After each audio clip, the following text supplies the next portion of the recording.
오늘 본문에 있는 말씀을 가지고 연보와 헌금의 시작, 연보와 헌금의 시작이라는 제목으로 하나님의 말씀을 증거하도록 하겠습니다.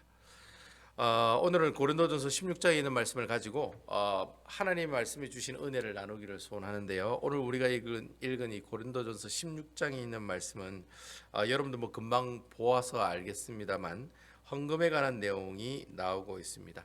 아마 그 고린도 교회의 성도들이 사도 바울 선생에게 이 헌금에 관한 질문을 했던 것 같아요. 그래서 오늘 성경 1절에 보면 연보에 관하여는 이라는 말이 나오죠. 관하여는 이라는 말은 그들이 질문을 했다는 거예요. 질문을 했기 때문에 그 질문에 대해서 내가 대답을 하겠다. 그런 내용으로 우리가 볼 수가 있겠습니다. 그래서 사도 바울 선생이 헌금에 관한 이 연보에 관한 질문을 던졌고 그 질문에 대해서 이 사도 바울 선생이 어떻게 해요? 지금 대답을 하고 있는 내용이 바로 오늘 본문에 나오는 말씀이다라고 하는 겁니다. 저 구절이 감사합니다. 감사합니다.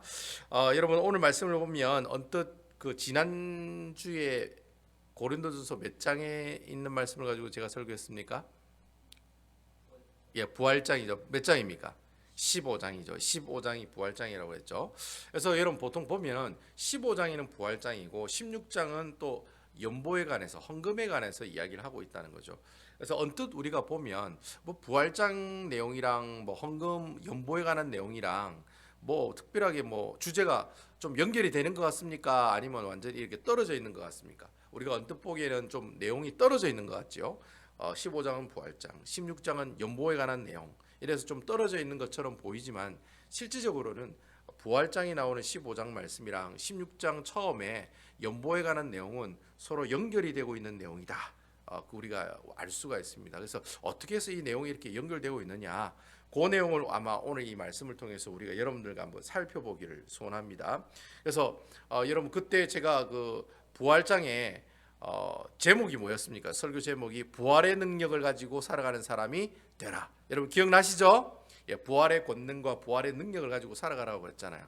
이 부활의 권능과 부활의 능력을 잊고 살아간다는 말이 무슨 말이라고 했습니까? 예수님을 어떻게 하는 삶이랬죠? 닮아가는 삶이라고 얘기했습니다. 여러분 기억나세요? 제 얼굴을 보셔야죠.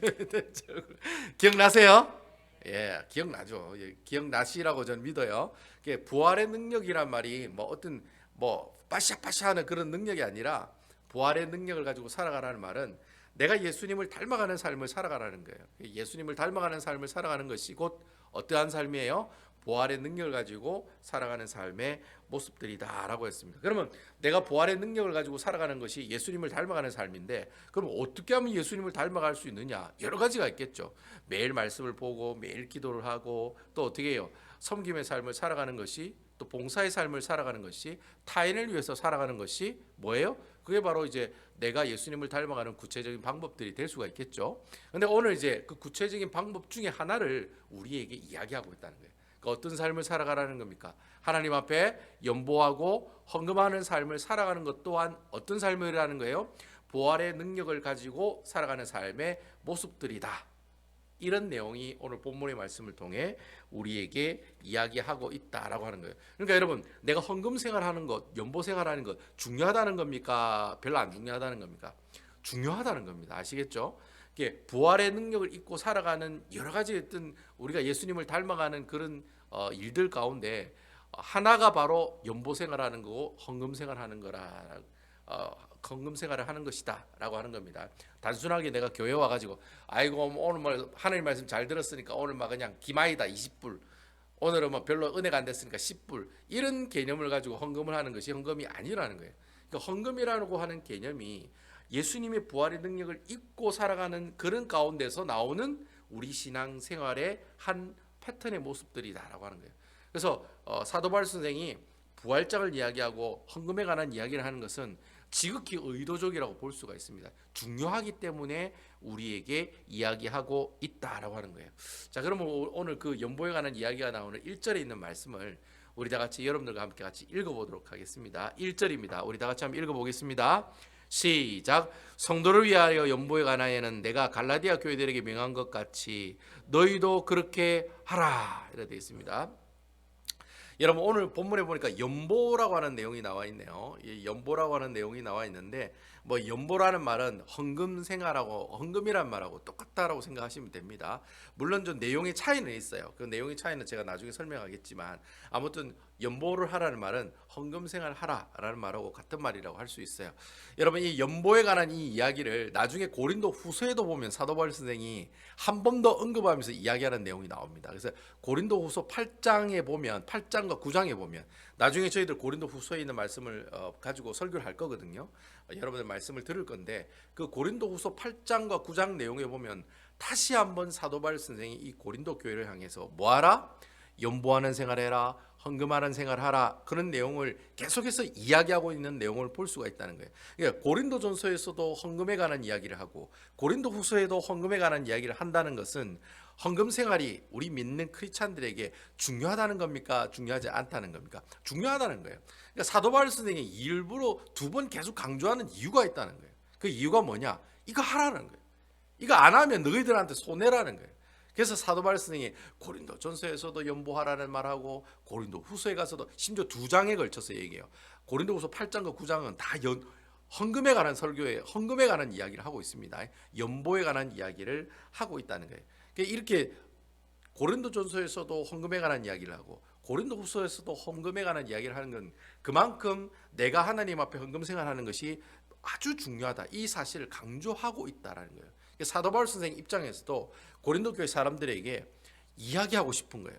야, 너 헌금 연보 생활하는 거 정말 중요해. 이거 너가 안 하면 안 돼. 이렇게 강조하고 있는 내용을 우리가 살펴볼 수 있다라고 하는 거예요. 자, 그럼 1절에 보니까 연보라고 하는 내용이 나오는데 여러분 이 연보라고 하는 뜻을 이제 한자로 보니까 이 연자가 무슨 연자인가? 버릴 년입니다. 버릴 년. 여러분 발음을 조심하게 해야 됩니다. 버릴 년이 아니고 버릴 연입니다. 버릴 연.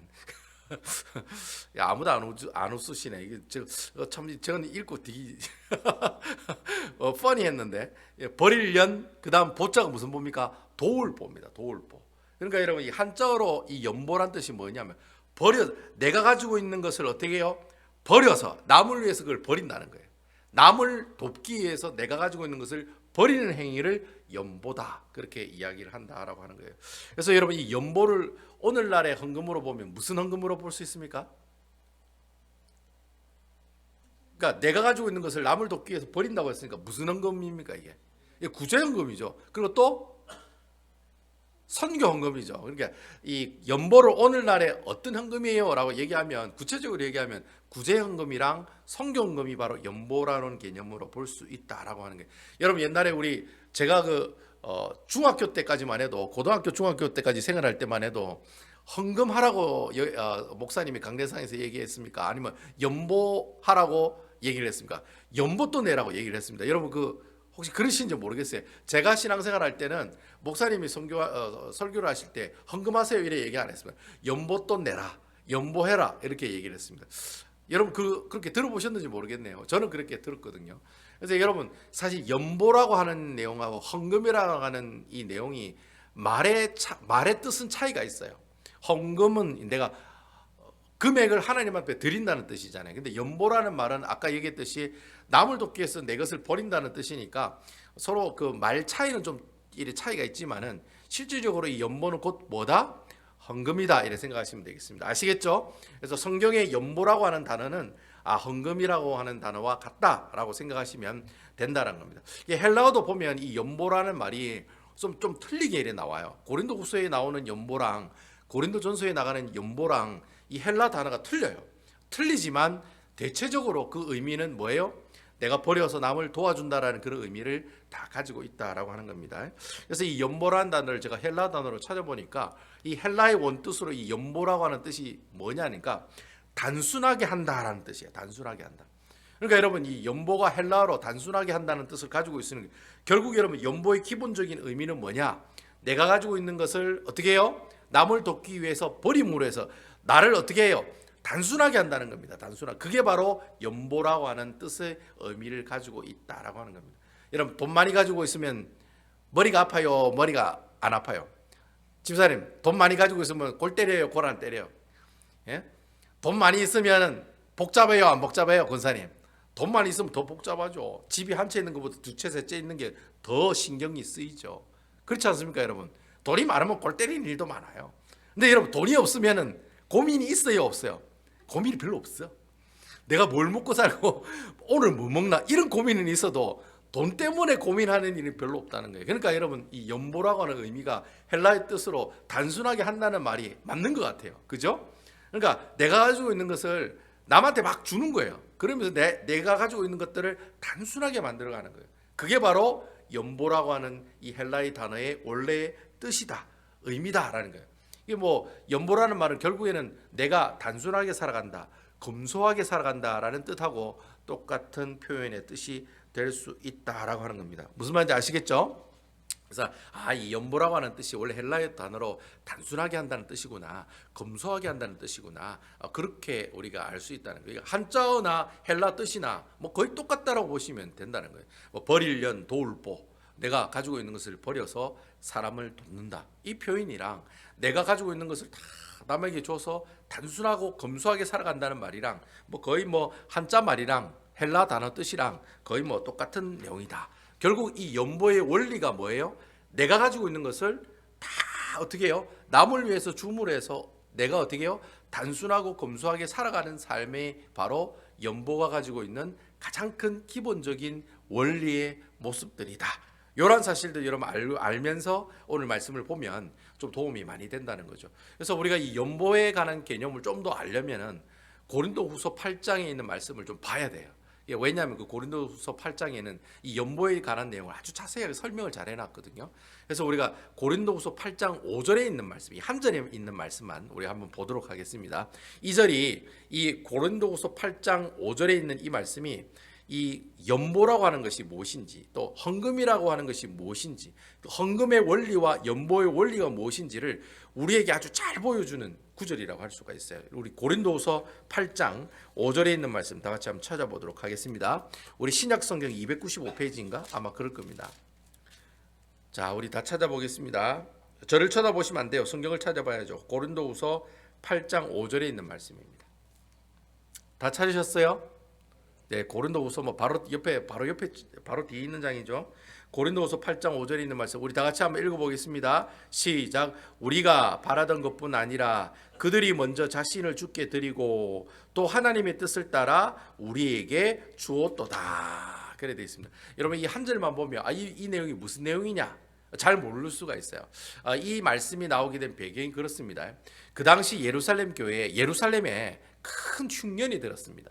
이게 이제 사도행전 11장에 보면 이런 표현이 나와 있는데 예루살렘에 큰 흉년이 들어가지고 아주 막 먹고 살기가 너무 힘들어지는 그런 상황이 왔다는 거예요. 교회도 그러면 예루살렘에 있는 예루살렘 교회도 힘들었을까요? 안 힘들었을까요?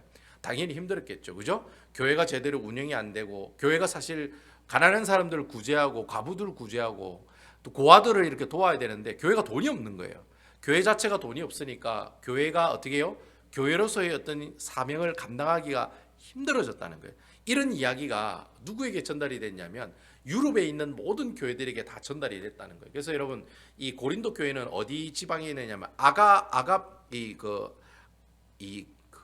아가야라고 하는 지방에 있는 교회가 바로 고린도 교회입니다. 이 아가야 지방 위에는 무슨 지방이 있느냐면 마케도니아라고 하는 지방이 있어요. 지금 이제 마케도니아라고 하는 나라가 있는데 그 당시에는 마케도니아라고 하는 이 지방 하나의 그 행정구역이 있었어요.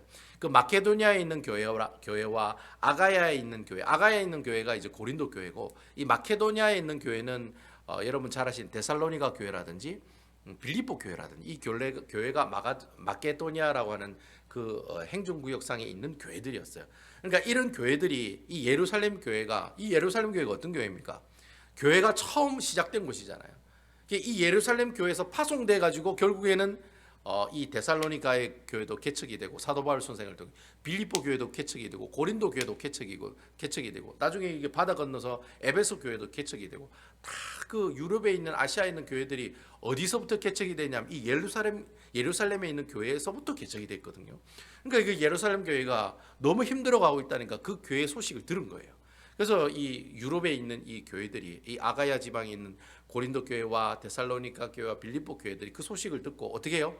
연보를 하기 시작했다는 거예요. 그러니까 헌금을 모아가지고 나중에 이제 사도 바울 선생이 오면은 어떻게 해요? 사도 바울 선생이 줘서 예루살렘 교회를 갖다 주라고.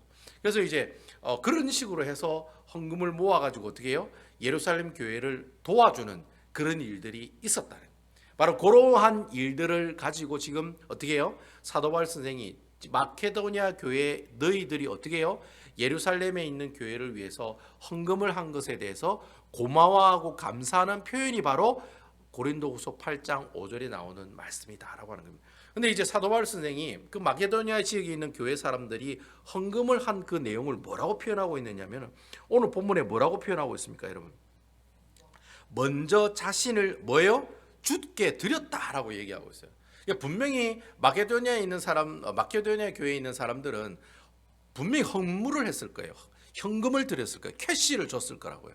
근데 이 사도 바울 선생은 뭐라고 표현하냐면 먼저 자신을 주께 드리고 그다음 또 뭐라고 되어 있습니까? 하나님의 뜻을 따라 우리에게 주었도다. 그렇게 표현을 하고 있다라고 하는 거예요. 결국 마게도니아 지방에 있는 교회들이 헌금을 했어요. 연보를 했어요. 누구를 위해서? 예루살렘 교회에 있는 사람들을 위해서 헌금하고 연보를 드렸다는 거예요. 근데 그 모습을 가지고 사도 바울 선생이 뭐라고 표현하느냐면 야, 너희들이 가지고 있는 그 캐시를 예루살렘 교회에게 드렸다 이래 얘기 안 하고 가장 먼저 뭘 드렸다 얘기합니까? 자신을 먼저 하나님께 드렸다라고 이야기하고 있다라는 거예요. 결국 여러분, 우리가 교회에서 하는 모든 연보와 헌금의 시작은 가장 먼저 무엇을 하나님께 드리면서 시작이 되었다는 겁니까? 자신을 먼저 하나님께 드리면서 그 연보가 시작되었다라고 하는 거예요. 여러분, 이 말씀이 굉장히 중요한 말씀이에요. 그러니까 우리가 하나님 앞에 헌금을 드렸다 할 때 이 헌금은 내가 가지고 있는 캐시가 있어가지고 그 돈을 하나님께 드린 것이 그게 연보의 시작이 아니라는 거예요. 그러니까 우리가 생활하는 헌금 생활의 모든 시작은 내 주머니에서 나온 내가 이 헌금을 하나님께 드려야 되겠다라고 내 자신에서부터 시작되는 것이 헌금이 아니라 무엇에서부터 헌금이 시작된다는 거예요? 내가 하나님께 먼저 드렸다라고 하는 그 드림에서부터 연보가 시작되고 헌금 생활이 시작되었다라고 하는 거예요. 여러분, 내 자신을 하나님한테 드렸다는 말이 무슨 말이에요? 내가 누구를 믿었다는 겁니까? 여러분, 내가 내 자신을 하나님께 드렸다는 말이 무슨 말이에요? 내가 누구를 믿었다? 누구를 믿었다? 예수 그리스도를 믿었다는 거예요. 여러분, 아멘이십니까? 그러니까 여러분, 우리가 하는 모든 연보의 시작과 헌금의 시작은 어디서부터 시작이 된다는 거예요? 예수 그리스도를 통해서 시작이 된다. 여러분, 아멘이시죠? 그러니까 헌금의 시작은 내 주머니에 헌금이 있기 때문에 내가 헌금을 하기 때문에 그때부터 연보가 시작되는 게 아니라는 거예요. 내가 먼저 예수 그리스도를 주로 영접하고 난 다음에 하나님 나라의 백성이 되고 난 다음에 그리고 이 몸을 어떻게 하면 하나님께 드릴 수 있을까? 그리고 하나님께 내가 모든 것을 드려 희생하고 섬김의 삶을 살아가야 되겠다라고 하고 먼저 내 자신을 주님께 희생하고 드린 그 모습 가운데 뭐가 시작이 되는 거예요? 헌금 생활이 시작되고 그때부터 연보가 시작된다라고 하는 거예요. 결국 여러분, 모든 헌금 생활과 연보의 시작은 누구에게부터 시작되느냐? 예수 그리스도를 통해서 시작이 된다라고 하는 거예요. 여러분, 이 사실 꼭 기억하셔야 돼요. 많은 사람들이 착각하는 사람들이 너무너무 많아요. 이 헌금의 시작은 다 자기 자신으로부터 시작된다고 생각하거든요. 내가 돈이 있으니까 그때부터 헌금하는 거죠. 그래서 사람들 그런 거예요. 헌금의 시작은 예수 그리스도를 통해서부터 시작된다는 사실을 모르는 사람들은 제발 좀 헌금 좀 하세요. 제가 뭐 돈을 번 게 없어서 헌금을 못해요라고 얘기를 한다는 거예요. 헌금의 시작이 내 주머니에서 20불을 뽑아서 헌금함에 넣으면 그때부터 헌금이 시작되는 게 아니라 어디서부터 헌금이 시작되는 거예요? 내가 예수 그리스도를 믿는 그 믿음에서부터 예수 그리스도를 나의 구주로 영접하는 그 순간부터 내가 뭐가 시작되는 거예요? 헌금 생활이 시작되고 연보가 시작된다는 거예요. 여러분, 이 사실 믿으십니까? 아멘이시지요? 그러니까 여러분, 모든 헌금 생활의 시작은 예수 그리스도를 통해서 시작이 된다라고 하는 겁니다.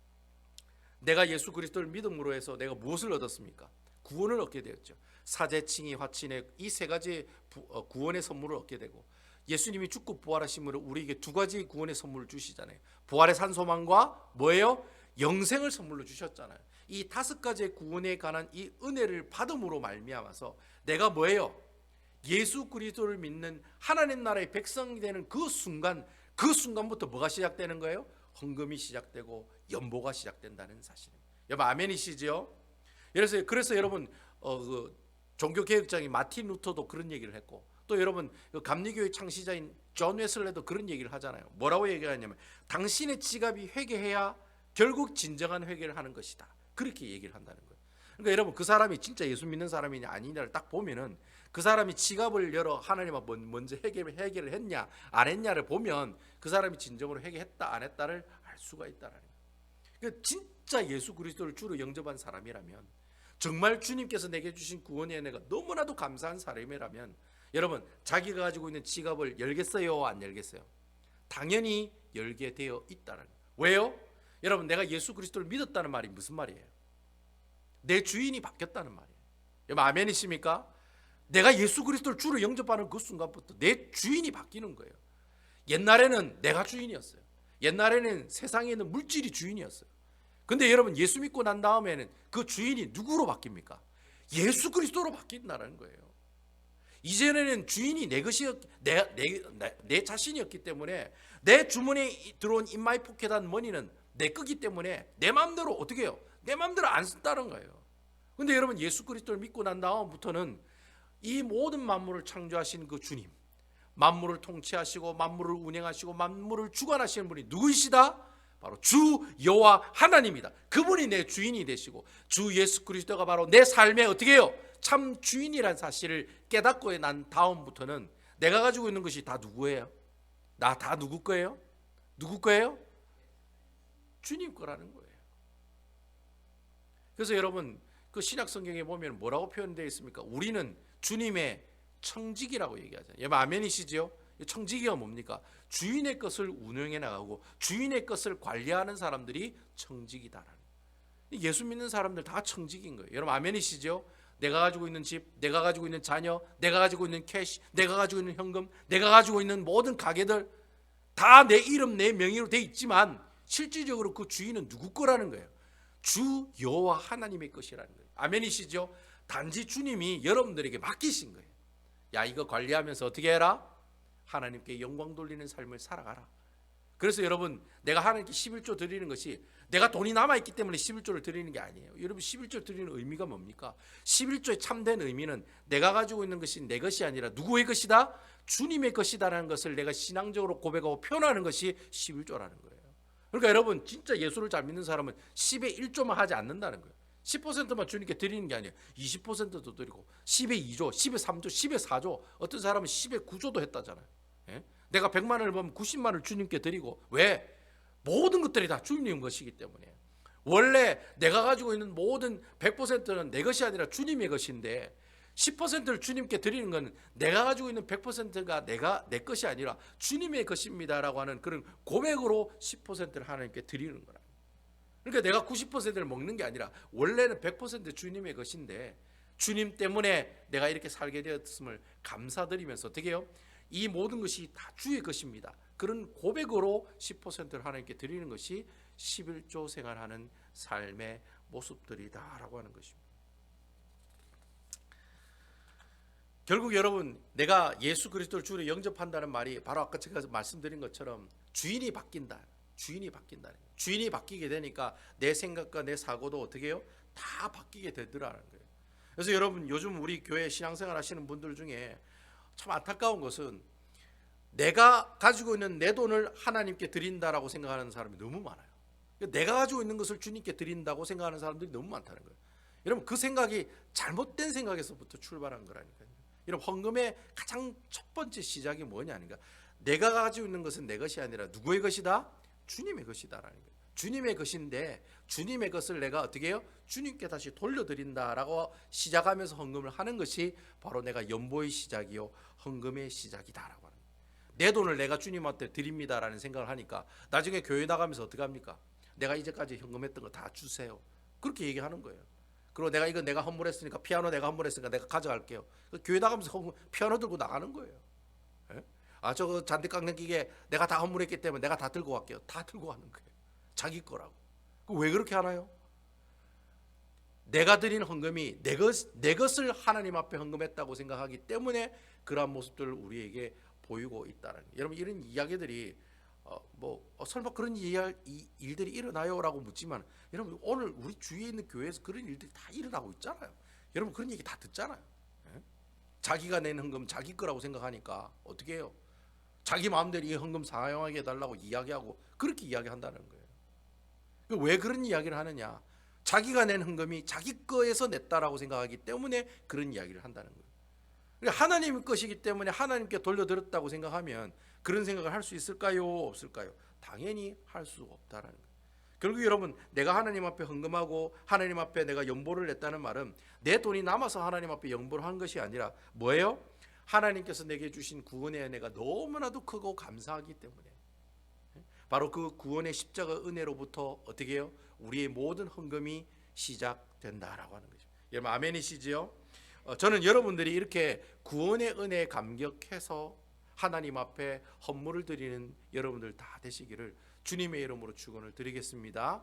여러분, 내가 돈이 있기 때문에 헌금을 하는 게 아니에요. 돈의 액수가 중요한 게 아니에요. 내가 100불을 하고 2000불을 하고 10,000불을 하고 2000불을 하고 그게 중요한 게 아니에요. 중요한 것은 내가 받은 은혜가 너무나도 크기 때문에 내가 가지고 있는 이것을 어떻게 할까요? 라고 하는 고민 가운데서 하나님께 드리는 그 헌금이 어떻게 해요? 하나님께서 기뻐하시는 헌금의 모습들이다라고 하는 것입니다. 헌금의 시작과 연보의 시작은 내가 가지고 있는 것에서부터 시작하는 것이 절대로 아니에요. 이 모든 연보와 모든 헌금의 시작은 어디에서부터 시작합니까? 예수 그리스도에서부터 시작한다는 것입니다. 저는 이 사실을 여러분들이 잘 기억하셔서 앞으로 여러분 하나님 앞에 연보를 내시고 헌금을 내실 때, 여기 계시는 분들은 너무나도 헌금 생활 잘 하시는 다 분들이시기 때문에 이런 말 하기도 좀 그렇지만, 아무튼 여러분 앞으로 남은 생에 하나님 앞에 헌물을 드리고 연보를 하고 헌금 드릴 때 항상 여러분들 중심에 누가 계셔야 되느냐면 예수 그리스도가 계셔야 된다는 사실, 이 사실 항상 기억하시면서 하나님 앞에 여러분들이 준비한 그 헌물을 준비해서 드리는 아름다운 주의 귀한 백성들 되시기를 주님의 이름으로 축원을 드리겠습니다. 이게 바로 부활의 능력을 가지고 살아가는 사람의 모습이에요. 내가 지금 내 주머니에 있는 100불 가지고 손을 덜덜덜 떨면서 헌금을 내는 것은 부활의 능력을 하나님 앞에 가지고 살아가는 사람이 아니에요. 내가 받은 은혜가 크면은 여러분, 내가 가지고 있는 것이 뭐가 아깝겠어요? 그렇다고 여러분 가지고 있는 것은 모든 것을 다 바치라, 제가 그렇게 얘기하는 게 아니에요. 여러분, 하나님 앞에 드리는 모든 연보와 헌금의 시작은 누구에서부터 시작된다? 예수 그리스도의 구속의 은혜에서부터 시작된다. 그렇게 가르치세요. 여러분 앞으로 새신자들에게 이야기할 때 그렇게 가르치세요. 연보와 헌금의 시작은 내가 가지고 있는 것을 주님께 드리면서 시작되는 게 아니에요. 모든 연보와 헌금의 시작은 누구로부터 시작되는 것이다? 예수 그리스도를 통해서부터 시작되는 것입니다. 예수 그리스도의 주신 은혜가 너무나도 크기 때문에 그 은혜, 내가 예수를 믿었다는 말이 무슨 말입니까? 주인이 바뀌었다는 말이에요. 이전에는 내가 주인이었지만 지금은 내가 주인이 아니라 주님이 주인이시기 때문에 내가 가지고 있는 것이 내 것이 아니라는 거예요. 다 주님의 것이기 때문에 주님의 것을 주님께도 드린다라는 생각을 가지고 하나님과 헌금을 시작했을 때, 그때 바로 하나님께서 기뻐하시는 헌금과 연보의 생활을 시작하게 된다라고 하는 것입니다. 아무쪼록 여러분, 주님 앞에 드리는 그 헌물을 드리실 때 항상 기억해야 될 분이 계세요. 바로 그분이 누구십니까? 예수 그리스도라고 하는 사실. 이 사실을 항상 기억하셔서 주님 앞에 연보하시고 헌금 생활에 나가시는 아름다운 우리 배단위 교회 성도 여러분들 다 되시기를 주님의 이름으로 축원드리겠습니다.